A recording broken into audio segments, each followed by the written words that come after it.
আপনি বলবেন হুজুর আমি আর আপনি কেমনে আসলাম, আমি আর আপনি কেমনে এসেছি শুনেন, শিম্পাঞ্জি বা বান্দর থেকে আসি নাই। আল্লাহ বলছেন বান্দা শোন তোকে আমি কেমনে বানালাম, এবার শোন। আল্লাহ তাআলা সূরাতুল মুমিনুনের 12 নম্বর আয়াত থেকে বলছেন ওয়ালাকাদ খালাকনাল ইনসানা মিন সুলালাতিম মিন তিন ثم جعلناه نطفة في قرار مكين ثم خلقنا النطفة علقة فخلقنا العلقة مضغة فخلقنا المضغة عظاما فكسونا العظام لحما আল্লাহ বলছেন শোন বান্দা তোকে কিভাবে বানিয়েছি। এক ফোঁটা স্পাম, এক ফোঁটা শুক্রাণু থেকে আমি তোকে বানানো শুরু করেছি। তোমার বাপের ঔরস থেকে নির্গত হওয়া, সবেগে নির্গত হওয়া এক ফোঁটা নাপাক পানি থেকে আমি তোমাকে বানানো শুরু করেছি। এই দুনিয়াতে বহু মানুষ টাকা পয়সা ক্ষমতা গাড়ি বাড়ির অহংকার করে, কিসের অহংকার আপনি করেন? আমার আপনার তো জন্ম হয়েছে এমন এক ফোঁটা নাপাক পানি থেকে, যে নাপাক পানি সবেগে নির্গত হয়ে গেলে মানুষের উপরে গোসল ফরজ হয়ে যায়। এই রকম এক ফোঁটা নাপাক পানি থেকে আপনার স্টার্টিংটা কেমনে হয়েছে দেখেন। আল্লাহ বলছেন ওই এক ফোঁটা শুক্রাণু, এক ফোঁটা স্পাম কি ফি করারিম মাকিন, তোমার মায়ের জরায়ুর ভেতরে একটা সুরক্ষিত সংরক্ষিত জায়গায় আমি রেখে দিলাম। একদিনে তুমি হও নাই, শোনো কেমনে হয়েছ। এখন তো 5 ফিট 9 ইঞ্চি 6 ফিট 2-3 ইঞ্চি মানুষ, 60 70 80 কেজি 90 কেজির মানুষ। শোনো বান্দা কিচ্ছু ছিল না, এক ফোঁটা স্পাম, এক ফোঁটা শুক্রাণু ছিল। ওই শুক্রাণুকে আমি তোমার মায়ের জরায়ুর ভেতরে একটা সুরক্ষিত সংরক্ষিত জায়গায় রেখে দিলাম। অতঃপর আমি সেই শুক্রাণুকে, সেই নাপাক পানি ফুটাকে আমি আস্তে আস্তে জমাট বাঁধা রক্তে পরিণত করলাম। এরপরে সেই জমাট বাঁধা রক্তকে আমি গোশতপিণ্ড বানালাম। এরপরে আমি সেই গোশতপিণ্ডকে বড় একটা হাড্ডিতে রূপান্তর করলাম। এরপরে সেই হাড্ডির উপরে গোশতের পোশাক পরিয়ে দিলাম। তখনও তোমার কান ছিল না, চোখ নাক ঠোঁট হাত পা কিচ্ছু ছিল না। এখন তো প্রযুক্তির ছোঁয়া লেগেছে, হিউম্যান এমব্রায়োলজি, ব্রণ তত্ত্ব নিয়ে যারা রিসার্চ করেন, আলট্রাসাউন্ডে এখন সব দেখা যায়। মায়ের পেটে রেহেমের ভেতরে ভ্রূণের বিকাশ কেমনে সাধিত হয়, প্রযুক্তির কারণে, এটা বিজ্ঞানের কল্যাণে আমরা এখন জেনেছি। আর 1500 বছর আগে যখন পৃথিবীতে বিজ্ঞানের জন্ম হয় নাই, এই সায়েন্টিফিক কথাগুলো, মানুষ সৃষ্টির অভিনব কায়দা, এই রহস্যগুলো আমাদেরকে যিনি আয়াত নাজিল করে জানিয়েছেন, গলার আওয়াজ বড় করে বলেন তিনি কে? আল্লাহ বলছেন বান্দা শোন, এরপরে আমি তোর নাক কান চোখ ঠোঁট স্ট্রাকচার, ফেস কাটিং, হাত পা সব কিছু দিয়ে তোর মায়ের পেটের ভেতরে আমি তোকে সুন্দর করে বানিয়েছি। এরপরে আমি তোর ভেতরে রূহ দিয়েছি। রূহ দেওয়ার পরে তোর মায়ের পেটের ভেতরে তোর নড়াচড়া আরম্ভ হয়ে গেল। রূহ দেওয়ার পরে তোর যখন খাবার দাবারের দরকার হলো, পৃথিবীর একটা মানুষ তোকে তখন খাবার খাওয়ায় নাই। আমি আল্লাহ তোকে কেমনে খাবার খাইয়েছি শোন। আমি তখন তোর মায়ের মাসিক অসুখ বন্ধ করে দিয়ে, তোর নাভির সাথে একটা তার দিয়ে, নাভি দিয়ে আমি খাবার পাস করে দিয়েছি। মায়ের পেটে থাকা অবস্থায় আল্লাহ জবান দিয়া খাওয়ান নাই। পৃথিবীতে আসার পর থেকে আমরা মুখ দিয়ে খাওয়া শুরু করেছি। মায়ের পেটে যতদিন ছিলাম ওই নাভি দিয়ে আল্লাহ খাবার পাস করেছেন। কেন আল্লাহ মুখ দিয়ে খাবার নাই? কারণ রক্তগুলো নাপাক। নাপাক রক্ত যদি মুখ দিয়ে যায়, জবান দিয়ে ঢুকে, জবানটা নাপাক হয়ে যাবে। বান্দা দুনিয়াতে এসে যার নাম মুখ দিয়ে উচ্চারণ করবে তিনি কে? আল্লাহর পবিত্র নাম বান্দা জবান দিয়ে উচ্চারণ করবে, এজন্য আল্লাহ জবানটাকে পাক রেখে দিলেন, অপবিত্র করলেন না। এভাবে আল্লাহ খাওয়ানোর ব্যবস্থা করলেন।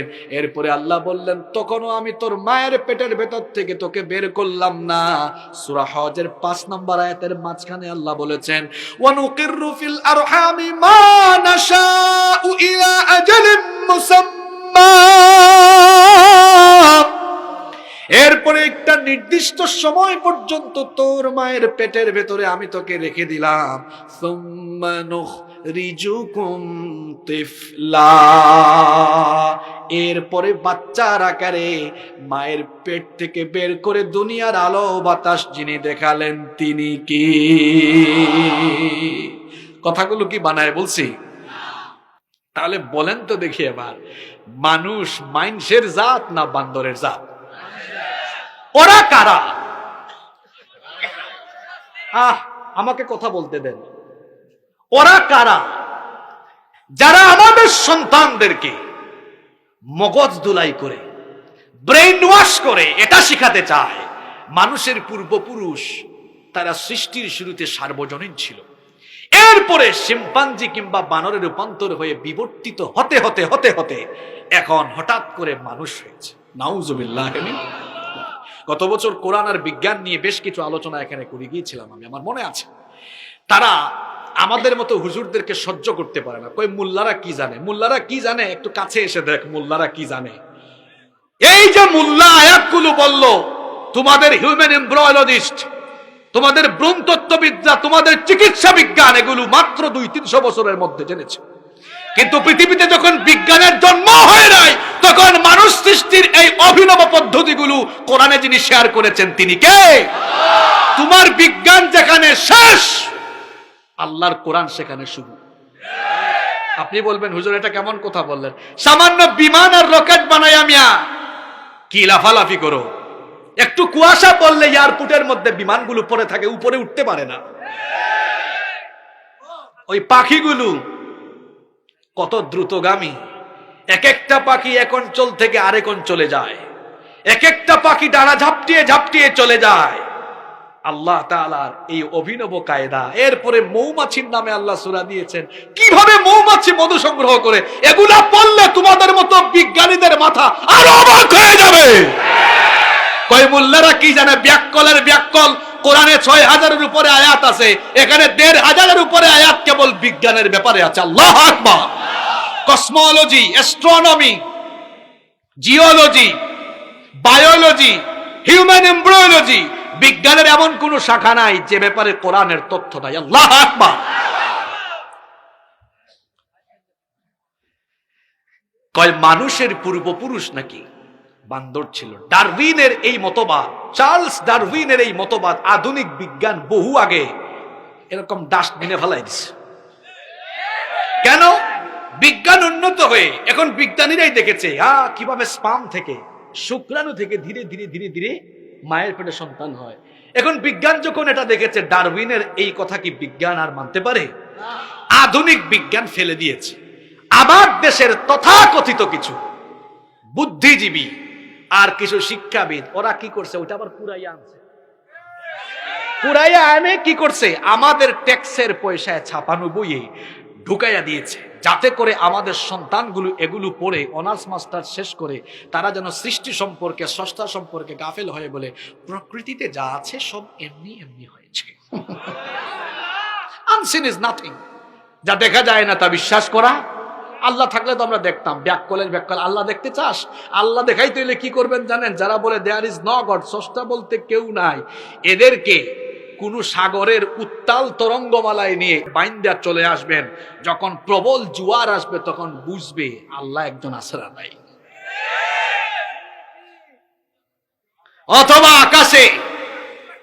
অথবা আকাশে হেলিকপ্টার কিংবা বিমানের মধ্যে পাইলটকে নিয়ে ওখানে তারে ফালাইয়া থুইয়া চলে আসেন, সে বুঝবে আল্লাহ কারে। শোনেন, এটা কোনো রাজনৈতিক ইস্যু নয়, এটা আমাদের ইমানি ইস্যু। পৃথিবীতে যত ধর্ম আছে সব ধর্মের মানুষ একথা বিশ্বাস করে, মানুষ মানুষের জাত, মানুষ হলো সেরা, মানুষ সম্মানিত। এটা সকল ধর্মের সকল বর্ণের মানুষই এটা বিশ্বাস করে। এটা কোনো রাজনৈতিক ইস্যু নয়। আমরা এক একজন এক এক দল করি, কিন্তু এটা আমাদের বড় পরিচয় নয়। আমাদের বড় পরিচয় আমরা মুসলমান।